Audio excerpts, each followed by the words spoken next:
Chị chạy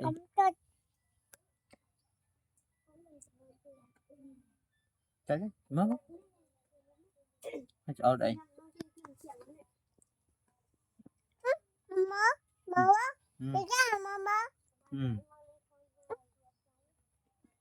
là mơ kia mơ đi cả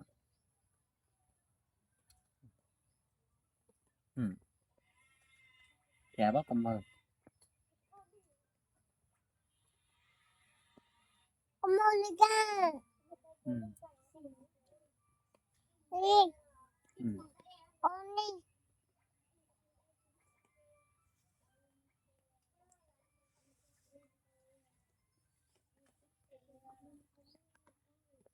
mơ đi ca chết lần dạ bác